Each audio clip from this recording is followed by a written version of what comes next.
Oh man, is this a top list video? Well, I'll be damned. It's been a while since I did one of these. My favorite crosscode characters video was done what could be considered a lifetime ago at this point, though that wasn't really a top list video, more was it just me fanboying over some characters.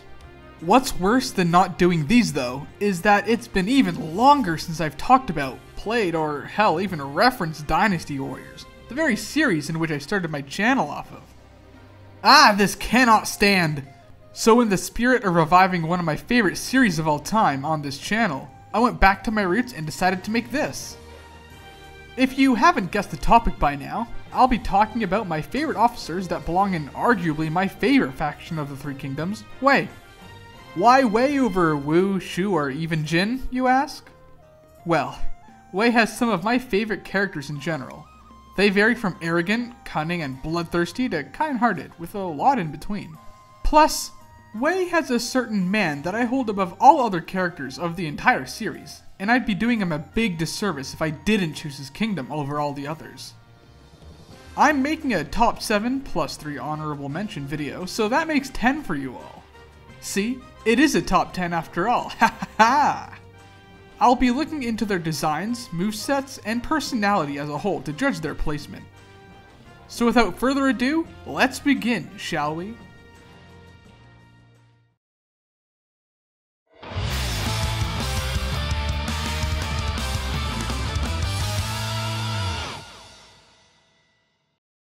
Starting this list at number 7, we have the dude that kinda looks like a pirate with a knack for dirty tactics, Xiahou Yuan. Debuting in Dynasty Warriors 7, this guy had a lot going for him from the get-go. His Eastern-inspired design is unique and simple, considering his weapon. His introductory roles and subsequent help with Cao Cao and 7 onwards were excellent, and unlike a few other tacticians of his time, he actually ended up living a long life, becoming a close ally to Wei in the process. When it comes to his personality, I'd rate it above average versus the rest of Wei. His voice is brash yet easygoing, and confident with a small hint of arrogance. Through his very tactics, he makes it clear that his weapon isn't just his sickle, it's his unrelenting tactics and willingness to do anything to win a battle. His sickle and chain, well, it's a fun weapon at best. While being far from a personal favorite, I can admit that it's got among the longest reach of any of the weapons in the game, and it attacks quite fast without sacrificing attack power, which is something I find very important in a hack and slash game like this. He doesn't have any Musu attacks that I consider fun or good, but they do have a certain flash to them that I can imagine others being attracted to. Being 7th isn't such a bad position. He's among the few characters whose personality I enjoy over their gameplay. But in a game with such a large cast, that might just be an honor all on its own.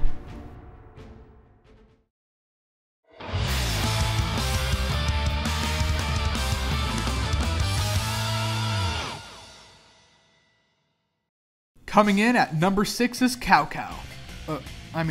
Cao Cao. Sorry, old habits die hard. Anyways, being the second to talk about is the militaristic, rule through conquest, action first and headstrong, not really, ruler of Wei, Cao Cao. Making his playable debut from Dynasty Warriors 1, I won't say that he was always among my favorite characters. In fact, it was actually only in Dynasty Warriors 5 onward that I really came to appreciate his personality. He's an ambitious man that uses his own flexible nature to his advantage, always looking for an opening or exit. That applies in combat as well as politics. His closeness toward his friends and generals while maintaining a cruel, cold exterior to those outside of Wei is much like how I operate as a person. Ah, a little more knowledge about your resident technomancer, eh? Anyways, his personal weapon, the General's Sword, is admittedly not even close to being among my favorite weapons to use. I simply never got used to its rather lacking range. Having his shadow clone do most of the work just is not my style. I usually prefer moves that incorporate a lot of movement in them. Still, even though I may not like his moveset, his awesome character more than makes up for that one flaw, and Cao Cao is more than deserving of the 6th spot.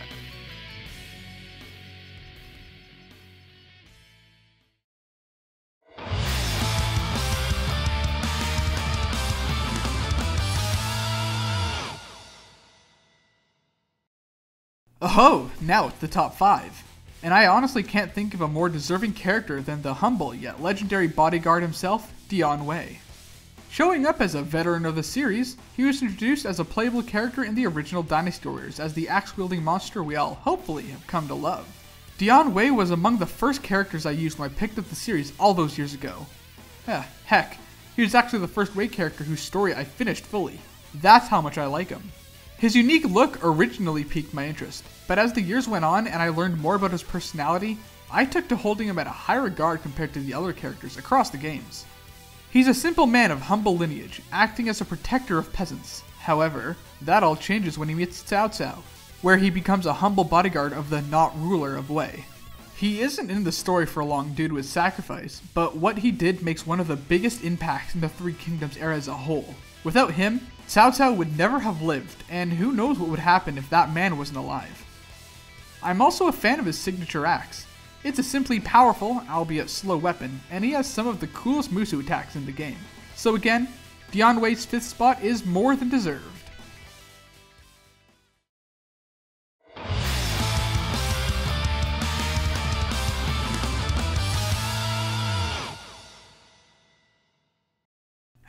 Coming in at number 4 is a very handsome man. For number 4, I'm talking about quite possibly the best tactician that came before Zhuge Liang's appearance, Guo Jia. Being a recent playable unit at Dynasty Warriors 7 Extreme Legends, this guy made quite an impression on me. While his design isn't anything overly impressive, it was his personality that ensnared me. Being such a calm and collected individual from the get-go, he originally impressed me with his tactics in the main story mode. Everything this man does is calculated, and he always seemed to have a plan for any occasion. It's a bit sad to know that he dies so early on, but it's not like even death could bother this man. He lives as carefree as any other, being intent on having as much fun as he can with what little time he has left. It's honestly, well, extremely respectable. Moving on to his moveset, his Orban Scepter is a very amusing weapon to use. It doesn't flow as well as I'd like, but it has enough going on to differentiate itself from other weapons, which adds a few points in his favor. All in all, Guo Jia is a well-balanced part of Wei in terms of personality, design, and moveset. I'm more than happy to have him as number 4.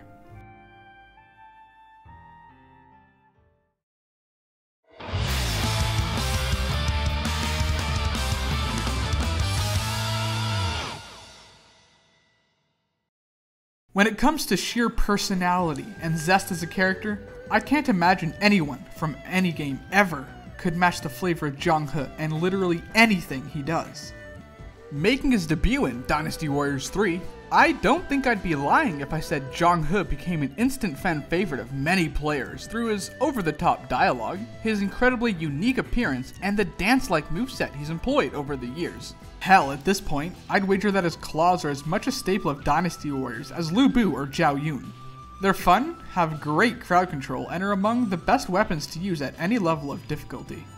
His Musu attacks are also among my favorite, all of which being incredibly flashy and really fun, actually. If number 2 and number 1 didn't exist, I'd probably have this flamboyant fighter at the top of my list, but since we're not in that very specific timeline, Zhang He, you get a spot in my top 3 as the 3rd, which isn't all that bad a placement to be fair.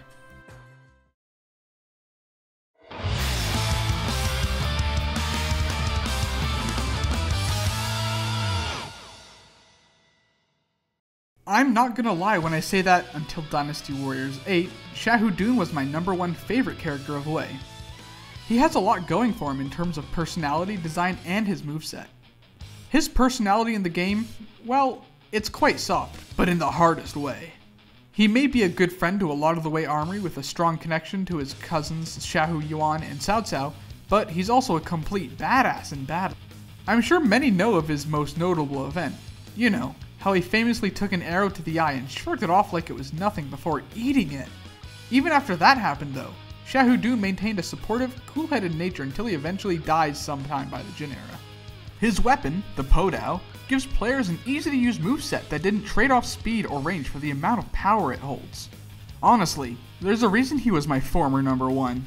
There is nothing that isn't totally awesome when it comes to Xiahou Yuan. His moveset has remained a staple of Wei, and his personality is so human in so many ways. But since we have the guy that places ahead of him, he places second for me. However, I know at least one person that would put him first, for good reason of course. before I show you all my #1 spot, here are the 3 honorable mentions I promised you. Xun Yu is one of Cao Cao's strategists that uses the formation rod. This weapon allows you to set up rods that make quite a deadly little area. It's like you're actually employing strategies on the field for clearing mobs or enemy officers. As for design, I enjoy his outfit. It's quite befitting of his position as strategist. He's also quite handsome, so that's a +1 for him. Though, I gotta admit, pretty much every Wei character looks good in their own little way. Wang Yi is one of the few female characters playable in Wei, and is easily my favorite female of them all. She's an incredibly beautiful badass in battle, acting as an assassin in the field. She's a bloodthirsty fighter who has the edgiest lines in battle, but she's also incredibly endearing to some extent.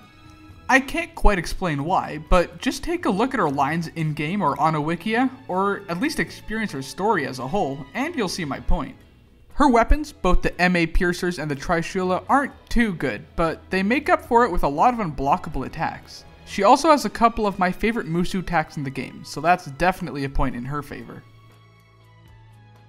Xiahou Yuan is a cool guy. Like his cousin, he is booming with personality and looks pretty nice in design. Although where he sadly falls in my favor is his weapon, the mace and bow, as well as his rather forgettable role in the game. The mace is a little slow with lacking range, but it's a good moveset overall. It's a very user-friendly set that emphasizes sweeping movements and quick crowd clearing. He also has my favorite EX attack, where he calls down a storm of arrows. Again, Xiahou Yuan is placed in the position of personality over gameplay, alongside Xiahou. And now for #1. I can imagine you all know who it is. If you want to know anything about me, know that my dedication to this guy runs hella deep. I'm speaking about, of course,